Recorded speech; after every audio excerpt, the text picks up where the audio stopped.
So much. Sure. All right, so we should be looking at the whiteboard, right?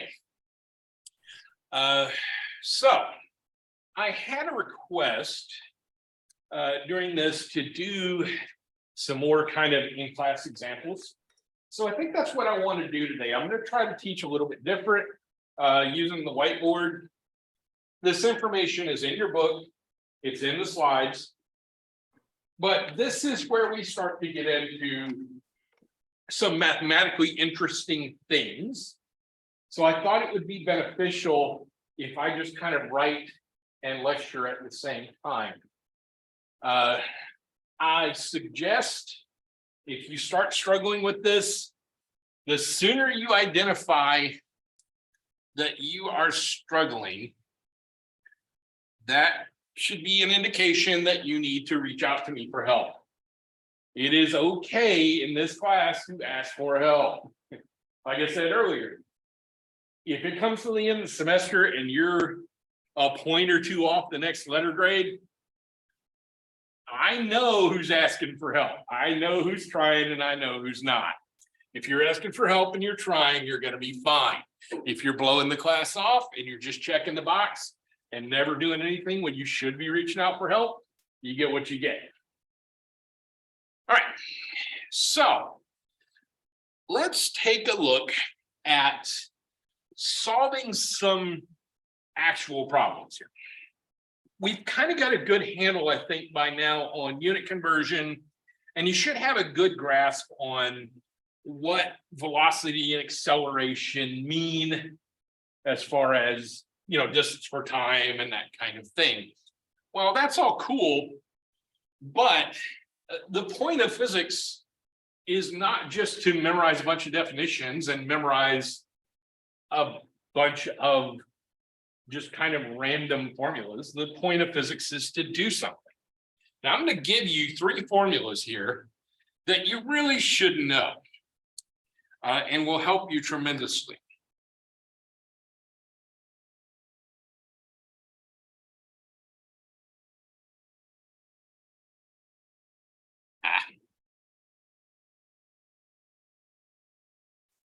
Let me see if this will go to landscape. I bet it won't. So I'm just going to have to write smaller.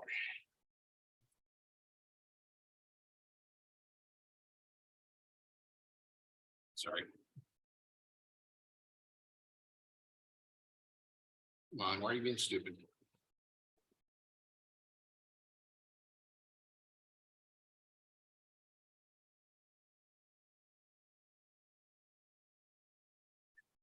So this is your equation for position of any particle. X is x naught plus v naught times t plus 1/2 at squared. Let's talk about what these variables mean. X is a position. It does not matter if this is x-axis, y-axis, or z-axis. We're only talking about one dimension right now. So X can be whatever direction we need it to be for the problem. That's your final. So remember when we do that delta thing, we need a final and initial position. So X all the way on the left side of this equation is your final position. X naught or X sub 0, that's your initial position. V naught is your initial velocity. T is the time of this motion. Whatever we're trying to measure, how long it takes for that to happen, that's T. 1/2 is just a constant. A is your acceleration. So if I talk about something moving at, you know, under the influence of gravity, 9.8 meters per second squared, that's your acceleration. And T again is the same time, but notice at the end of this equation, T is squared. Don't forget the square when you're doing this equation. So we need that one. That gives us, for any particular system, if we know the initial position, the initial velocity, and the acceleration, we can find the time. Or if we know, well, assuming we know the final position. If we know basically, if we know all but one of those variables, we can solve for the other. The key thing you're going to need to learn to solve for in this thing is time. We're going to see how to do that in a minute. But if we have an equation like this that shows you how to find the final position of some spherical cow, it makes sense that there is another equation that we can use to get the final velocity.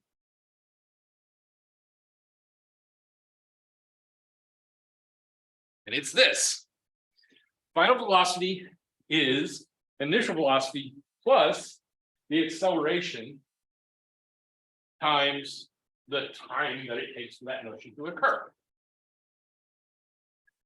These two equations will serve you very well. In fact, if you know these two equations, you will be able to do just about every problem at the end of the first homework assignment and most of the ones in the second homework assignment. I'm going to show you next week how to add a little more complexity to this thing.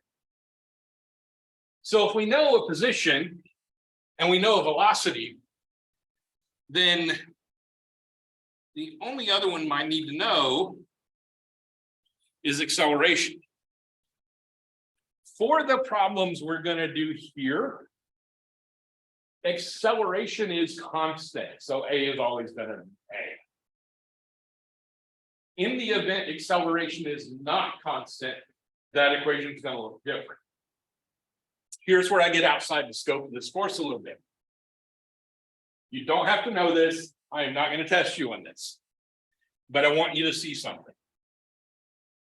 You're probably staring at these equations right now and going, how in the hell am I going to remember which one's X naught, which one's V naught, which one has no V naught in it, which one has no X naught in it? The short answer is trying to memorize it. Just got to memorize it. The better answer to this is you don't got it. If you know calculus, if you look at the first equation, that final position equation, if you take the derivative of that equation, if you know calculus, or if you're taking calculus or will take calculus, you are going to learn about something called the derivative. It's the rate of change. Remember, rate of change is just the slope. Remember from the previous lecture, when we talked about slope, we saw that the slope of position versus time graph is the velocity. So if we take the derivative of the position function, you return the velocity function, because velocity is the time derivative of position. Acceleration is the time derivative of velocity. Again, in this case, acceleration is a constant, so your acceleration is not really going to return a function. But there will be times when that's going to become important. And again, you'll see that later on. Probably not even too much in this class, if at all. If I give it to you in this class, it'll be in the form of a bonus problem, or just because I'm hungover and pissed off that day and I feel like torturing you. So what can we do with this? There is a problem in your homework. I'm going to go to the next page here. If I can figure out how to do it. There is a problem in your homework. I'm going to set this up.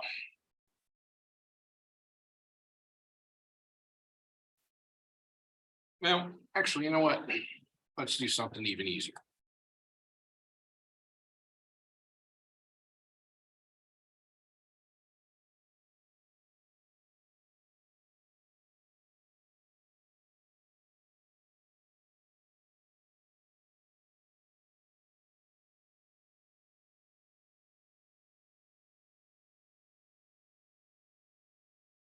So let's say that I've got this guy and I've got a ball, and I throw the ball straight up in the air. And I throw the ball with a velocity of 1.5 meters per second. Let's say that, actually, you know what? Let me do this different.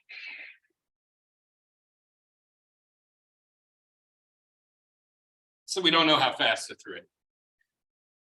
Let's just say that I threw the ball straight up in the air and I know that it went 10 meters high. I want to know how long it takes before I catch the ball. Assuming I started and just threw it straight up in the air and I started a stopwatch at the time I released the ball, I want to know when I caught the ball. It seems like it's really difficult to do, but it's not. We need those two equations. So if we think about our first equation, remember we had a different color.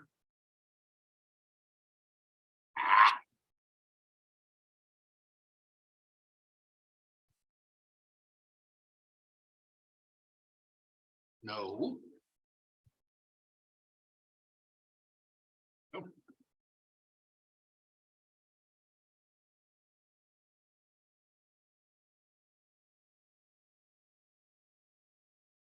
So let's start with this equation. X equals x naught plus v naught t plus 1/2 at squared. Well, let's write down what we do now.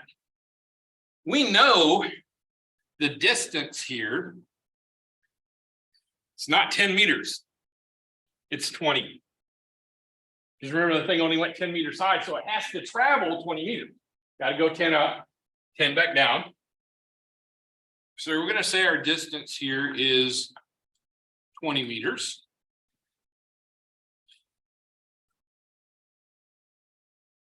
What do I know? If I know d, so that's our x in this equation, that's our final position. My initial position, think about this. My initial position is where I released the ball from. I can pick my coordinate system to be whatever I want. So I'm going to choose my starting position to be 0. That's fine. I need to know something about the velocity, though. How fast was this ball going when I released it? I don't know. I didn't give you that information. So I've got a v naught that I can't do anything with. Well, I'm not completely screwed yet because I have another couple of variables. Let's talk about acceleration. What is the acceleration this ball is undergoing? It is not whatever the initial velocity is. Remember, acceleration is a change in velocity. Unless I have attached some kind of rocket motor to this ball, it is not accelerating as it moves up. It is not getting faster. In fact, it's getting slower. The reason it's getting slower is because the ball is being pulled down towards the earth.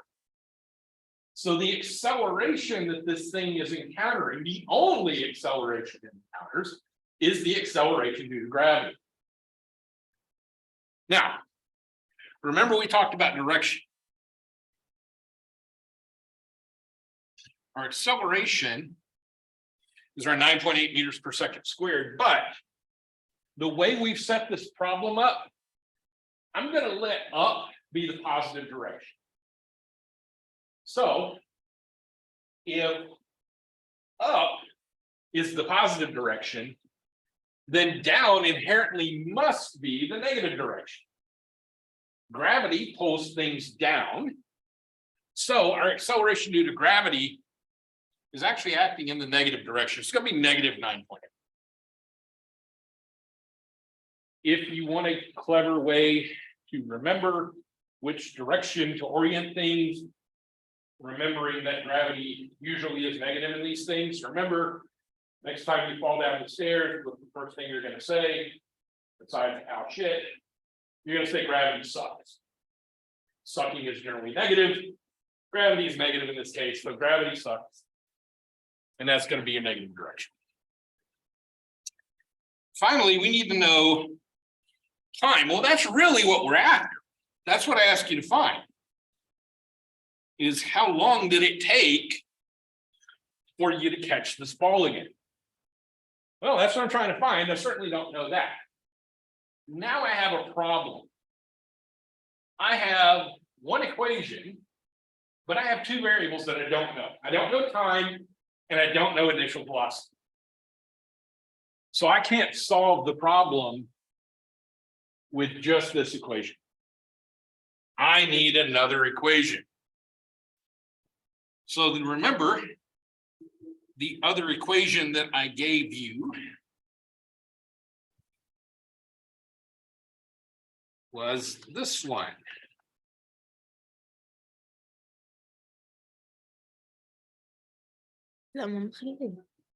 Second. So velocity is the final velocity plus the acceleration times the time. So think about the same problem. I can do something different here. My initial velocity is the initial velocity that I threw the ball. Do you have a question? With that equation, you were saying it's velocity times. Velocity equals initial velocity plus the acceleration, the opposite going times the time it takes to make it. Okay. Got it? I got it. Okay. Thank you. Sure. So now we're going to need another piece of information, but not as much as you think. What I want to know is something about the velocity. I've got two velocities here that I need to know about. I need to know a final velocity and I need to know an initial velocity. So let's say that I give you that we throw the ball up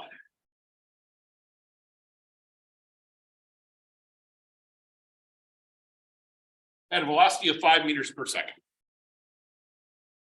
Just arbitrarily, I pick that's how fast I'm going to throw the ball. That's my V naught. I know what the acceleration is. This is the acceleration due to gravity. Remember, it's gravity. Gravity sucks, so we're using negative. So look what I have in my equation. I have a V that I don't know. I have a V naught that I know. I have an A that I know. I don't know the T. So I still have one variable, two unknowns. This is where I have to be clever. This is where the physics comes in. Think about the motion of this ball. When I throw the ball straight up in the air, it's certainly moving in the positive direction. At some point, it's got to come back down. When it's coming down, it's moving in the negative direction. That implies that at some point, it's moving in the zero direction. In other words, it's turned around, right?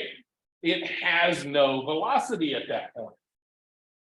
So if you take the ball and you throw it straight up in the air, it's going to continue to slow down because of the influence of gravity till it gets to the top of its arc, and then it's going to speed up.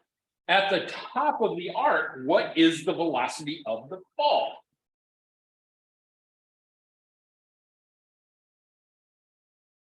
This is the part where I'm looking for comments from the peanut gallery.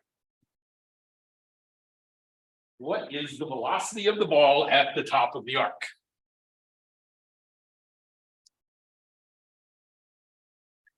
If you want a way to experiment with this on your own, just while you're sitting at your desk or something, take a pencil and just kind of toss it in the air and watch what happens to it. What's the velocity at the top of the arc? 0. Right? Because you can see that pin, that ball go up in the air, stop, and then come back down. That's cool. But you probably never really noticed that before. All the time you've been playing with little balls and things thrown around when you're a kid. You never noticed that, oh, wow, that actually floats in the air for a second and comes back down. This is physics. So I know something. I know that the final velocity of this thing, for at least part of that arc, is 0. If it went 10 meters in the air, I know that after it travels 10 meters, it's at 0 velocity. So I can solve this equation. So I can say that our final velocity 0 equals our initial velocity. I'm just going to drop the units for now to make this easier. Our initial velocity is 5 meters a second plus our acceleration, remember the negative sign, negative 9.8 times our time. If you forget the negative sign, look what's going to happen. Your value that you're going to get for time is going to be weird. So, what can we do here? Oops, sorry. Yeah, right. So, what can we do here? Well, we can solve for t. This is just Bejic algebra. So we get a -5 divided by a -9.8 is t. So what's that come out to be? I don't have a calculator in my head. Say again? 0.5102. Call it 0.51. So our time is 0.51 seconds. That's how long it takes for the ball to get to the top of the arc. Cool.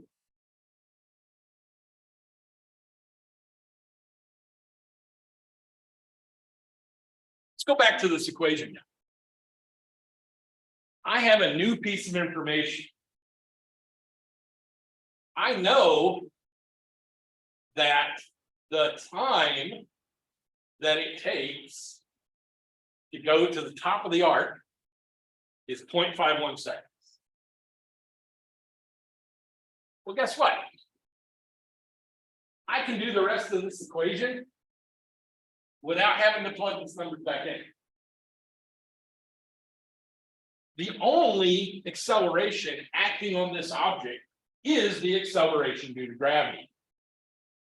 If it took 0.5 seconds to get to the top of the arc, how long is it going to take to get from the top of the arc back down to 0?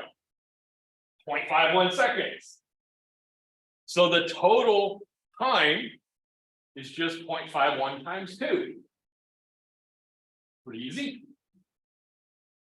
Well, if we wanted to, we could do this. We can start with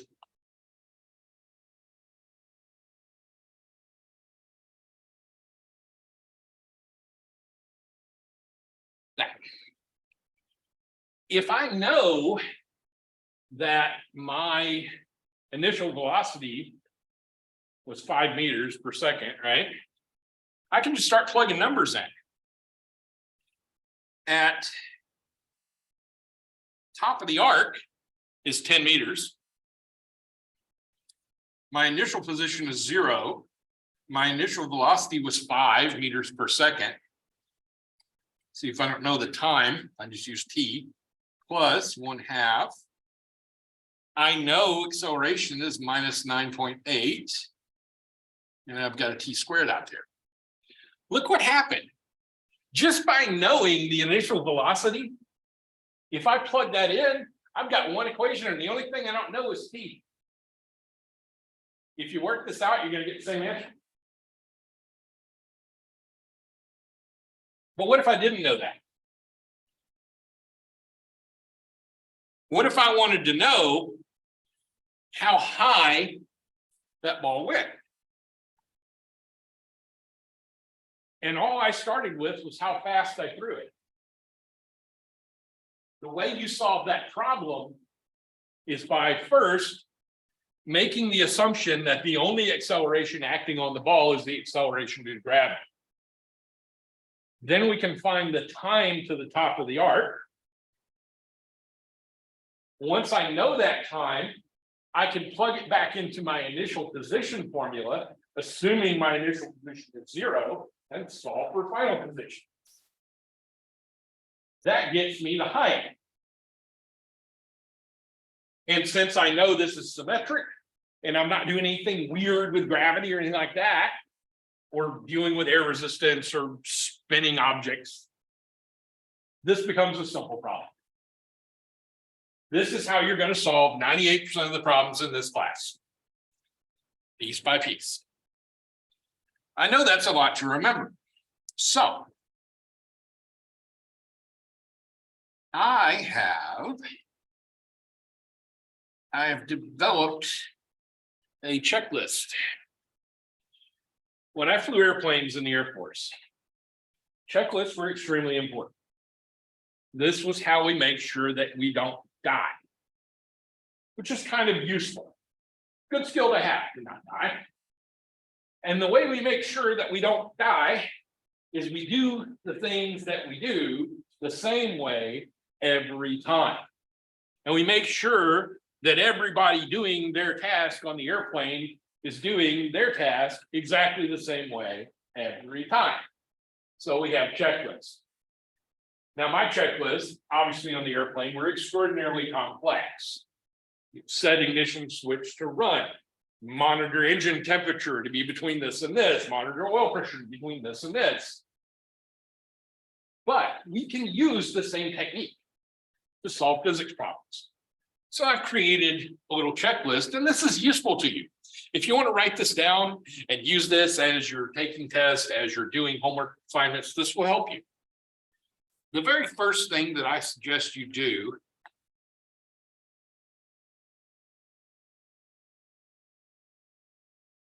draw a picture. Draw a diagram of what's going on with the problem. Remembering to label things. Just like we did on this problem, I drew my little stick figure and I drew the arc and I labeled what I draw. So many times that is going to help you understand what's happening in the problem, if you can visualize it. That is probably the biggest hurdle that my physics students have, is visualizing what's going on. That's like G.I. Joe used to say, knowing's half the battle, right? You guys that are a little bit younger than me probably don't remember the G.I. Joe PSAs, but that was a thing. Side note, go look up on YouTube, redub G.I. Joe PSAs, absolutely hilarious. So we draw a picture. The second thing we do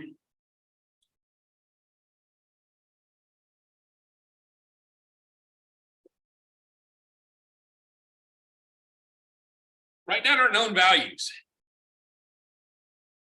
Just like I did in this previous example. I knew what a distance was, so I wrote it down. It said equals 10 meters.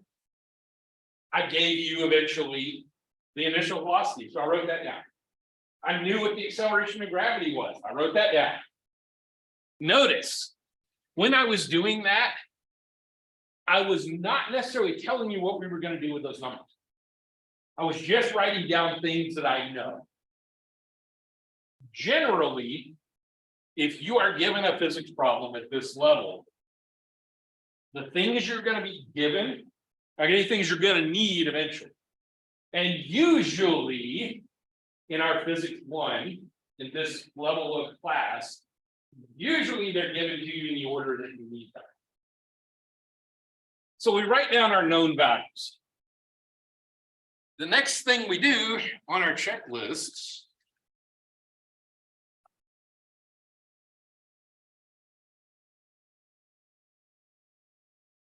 write down any formulas that you think that might be useful. Doesn't have to be the right one. Just write down things that you think might be useful for the problem. In this case, we already know, just in this class, we already know a couple of formulas. We know that velocity is distance per time.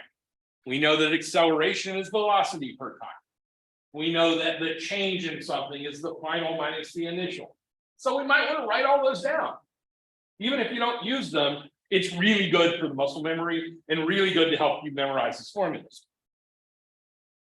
I just gave you a couple more today. I gave you x equals x naught plus v naught t plus 1/2 at squared. I gave you v equals v naught plus at. There is another formula that is the time independent position equation. I will leave that to you to figure out on your own, but you can do it using just the two equations I gave you.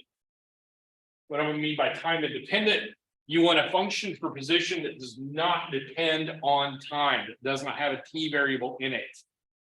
So the way you do that is you take those two equations I gave you, solve the second equation for t. You'll get something that's t equals some function of v and v naught. That's the same t you're using for position, so plug it back in.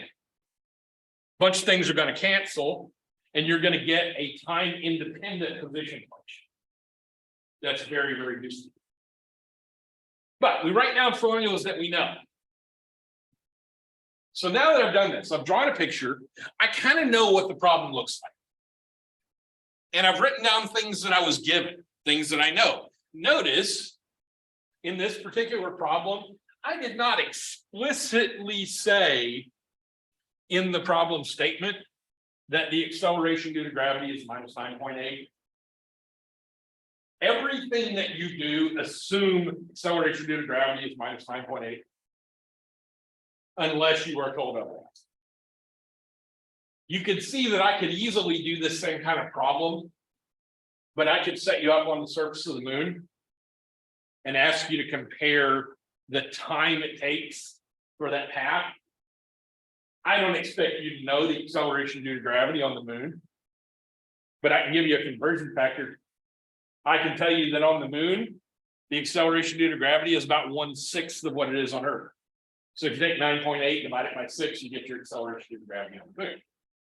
Use that as your value of A for this problem, and you'll find out what this thing's doing on the moon. On Jupiter, it's about 3 times the force of gravity. So you can see how that works. But my point is, unless otherwise explicitly stated, you can assume that we're doing these experiments on Earth, or at least under the sphere of influence of Earth's gravitational field, which is minus 9.8 meters per second squared. It's weird how I've said that a couple of times, almost like that's important. So we draw our picture, we write down what we know, we write down some formulas.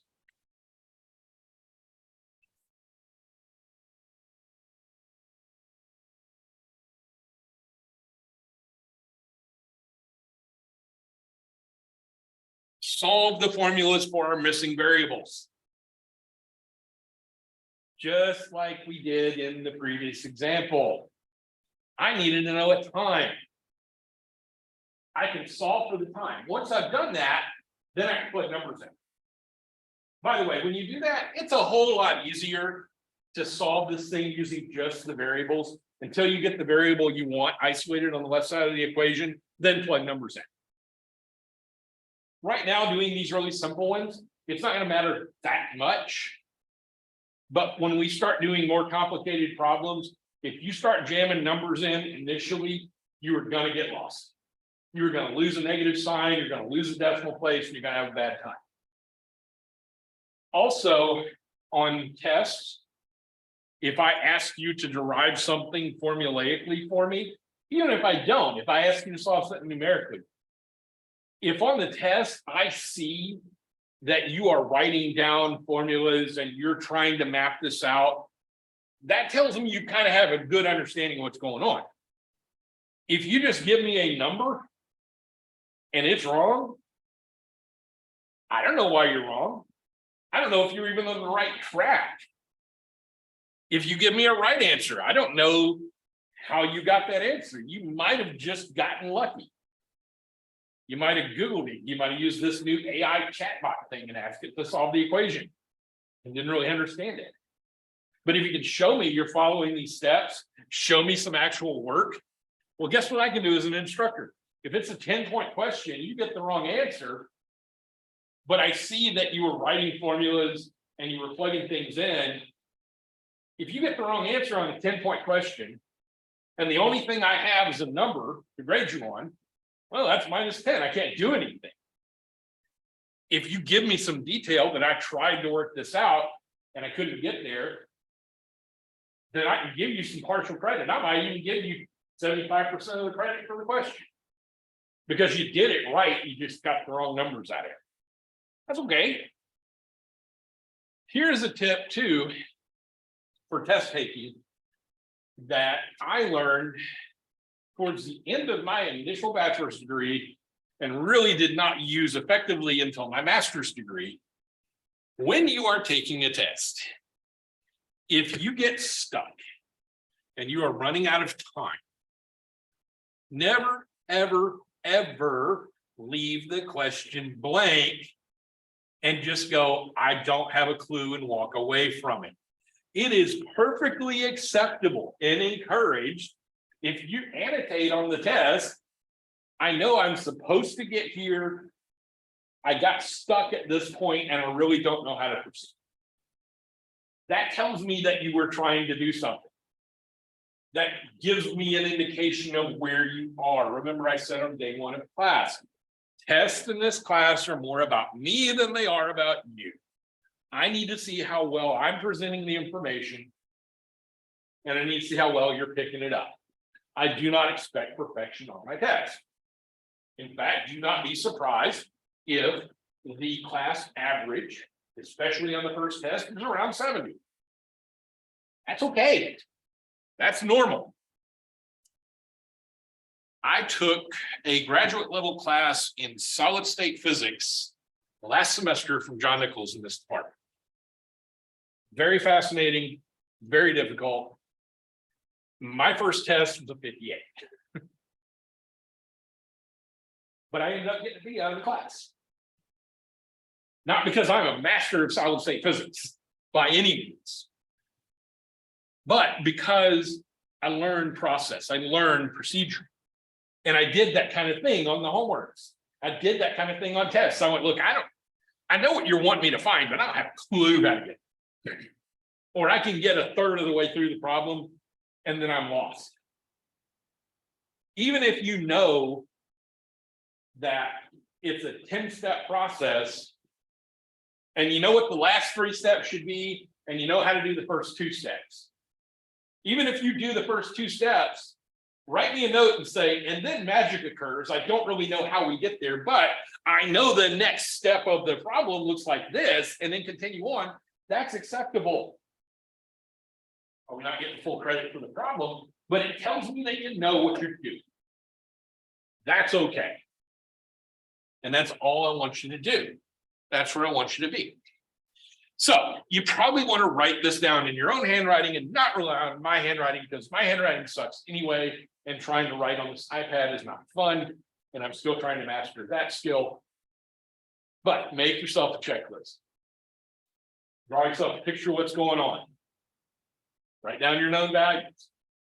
Write down the formulas you know. Try to solve those formulas for the missing variable. You're going to get there. Take everything back to basics. I think there's a problem on the homework that talks about, it gives you something in centimeters per year, and it wants you to answer in something that looks like meters per second.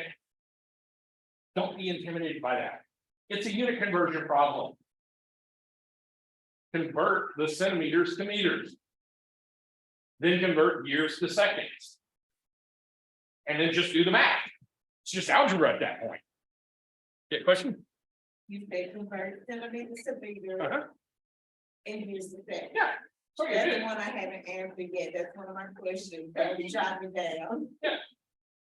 But all you have to do, don't let the numbers and the weird units confuse you. And that's what it is. Yeah. It's just unit conversion. Remember my example in class the other day, me caveman, it's stupid. I want to measure something and I make a unit called the John. And the John is made up of, I don't know, some fraction of legs and fingers and toes, however barbaric I want to get as a caveman. I can make my own units. I could start breaking that down, that unit of measure, down to, I don't know, threads on my belt if I wanted to, right? And all you have to do is work conversion. So do that. When you encounter problems like that, have these really giant weird units, work from unit conversion first. Instead of trying to do it all at once, which you can, and it'll save you time if you can do it all at once, but it's not a time test. Work on the individual units. Take one unit from what you're given to what you need first. Then take the second unit from what you're given to what you need. Then plug them into your formulas. Look how it follows this checklist. In that case of converting something from centimeters per year into meters per second, there's not really a picture to draw, but I do have some formulas. I do know some values, right? I can write down my centimeters, I can write down my years, all that. I've got some formulas. I got unit conversion formulas. So I can write my unit conversion formulas out. If I happen to know, if I ask you to convert seconds to hours, I happen to know there's 3,600 seconds in an hour. What if I didn't know that? I could certainly start from, all right, I don't know how many minutes are in an hour. I don't know how many seconds are in a minute, and convert down that way. So same answer. So why not do it? So do the same thing when you encounter those problems with those giant weird units. As we progress further in this, we are going to see that kind of thing come up. This is why I start this class with that unit. Because right now we're dealing with centimeters, meters, seconds, things like that. As we progress in this class, we're going to start having to deal with things like newtons. And I don't know, let me think of another one. Newton meters. That's a unit of what's called momentum that we'll talk about. And so you're going to need to know how to do those conversions. A Newton, by the way, is a kilogram meter per second squared. I'll show you how to get there when we get into forces. It's a weird unit, but it's made of these other smaller units. And if you know how to do unit conversion, it makes those problems really, really simple. All right. That is where I am going to stop the lecture for today. I'm seeing that most of you are making good progress on the homework. Remember, homework 2 is up. Homework 1 is due Saturday. Homework 2 is up. It is due next Saturday. So you have plenty of time to work on it. And if and when you get stuck, don't be afraid to come to my office and ask for help. Other than that, I will see you guys on Monday.